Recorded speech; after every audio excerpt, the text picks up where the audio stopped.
continuing to follow major breaking news tonight. Donald Trump naming RNC Chair Reince Priebus as his chief of staff, also selecting Steve Bannon, his campaign CEO and executive chairman of Breitbart News, as his chief strategist and senior counsel. Let's bring back in my panel David Gergen, a CNN senior political analyst and former presidential advisor to 4 presidents, is with us. Jack Kingston is back, former congressman from Georgia. Brian Stelter, a CNN senior media correspondent and host of Reliable Sources, is with us, and Simone Sanders, CNN political commentator and former press secretary for Bernie Sanders. Let us dive into Steve Bannon first, because he's the one, frankly, getting a lot of the attention tonight over Reince Priebus, because this is a surprise announcement to name 2 men basically as equals, as Trump put it in the press release, and this is a very controversial pick. Brian, why? Uniquely controversial, and I want to recognize a lot of our viewers at home.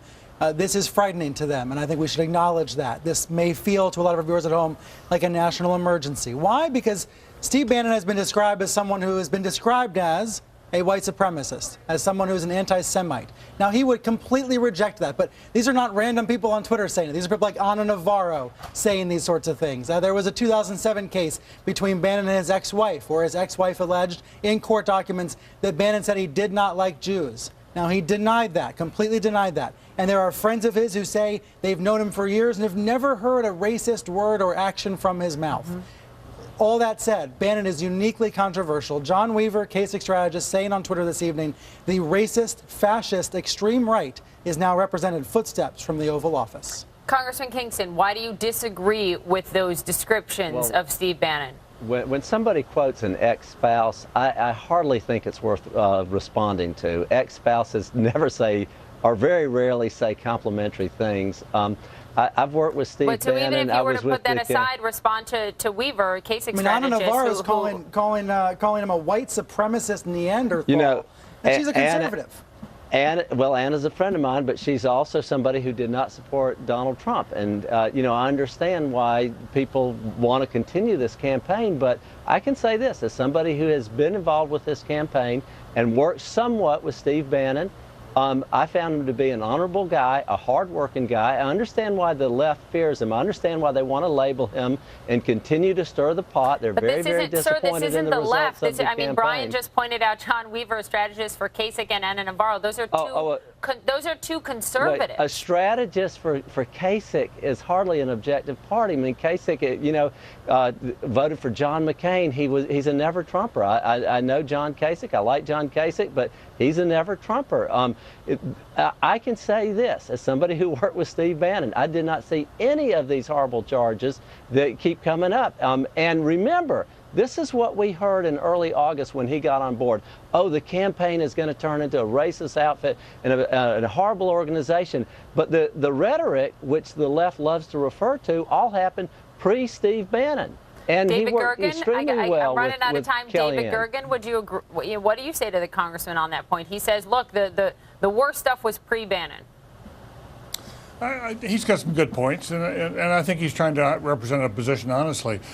Look, I think it's fairly or unfairly, Steve Bannon has become a symbol for many outside who did not vote for Trump, but who are now in the streets. And, you know, they're deeply aggrieved. And there's a real sense they're being marginalized, and that white nationalism has reared its head, that racism has reared its head, that sexism has reared its head, and there are people deeply concerned about this. Donald Trump is entitled to put anybody he wants in the White House. That goes with the territory. But when he does that, he has to understand that symbolically it does send a message. And I do think the time is coming.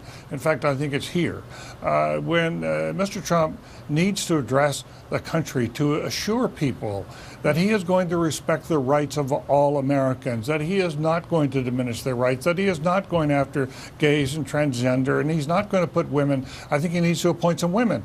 Look, the New York Times published a list of 44 individuals who are now being considered for a top post, cabinet, White House, by Mr. Trump and his team. 44 individuals, 5 are women. 5 are women. Simone Sanders. He has to address some of these things. Simone Sanders, your thoughts on the pick of Steve Bannon? I think Donald Trump just put the alt-right, and to put it more plainly, Donald Trump just put a white supremacist, the leader of a white supremacist movement, modern-day white supremacist movement, in the White House, in the top post in the White House. And that is absolutely dangerous. We cannot normalize this. There was nothing normal about Donald Trump's campaign, and we are absolutely crazy to think that there's going to be anything normal about his presidency. I agree that I agree with David. Donald Trump needs to come out and say something to assail the fears of the American people. But unfortunately, by putting Steve Bannon in the people's house, again, a leader of a white supremacist movement, someone who has stoked anti-Semitism, racism, that's not going to calm anyone's fears. You will all be back with me. Obviously, Steve Bannon would say he is anything but a white supremacist, but you heard concerns from other conservatives as well tonight on this pick. Guys, I got to get to break. Much more of our breaking news ahead. Stay with us. You're live in the CNN Newsroom.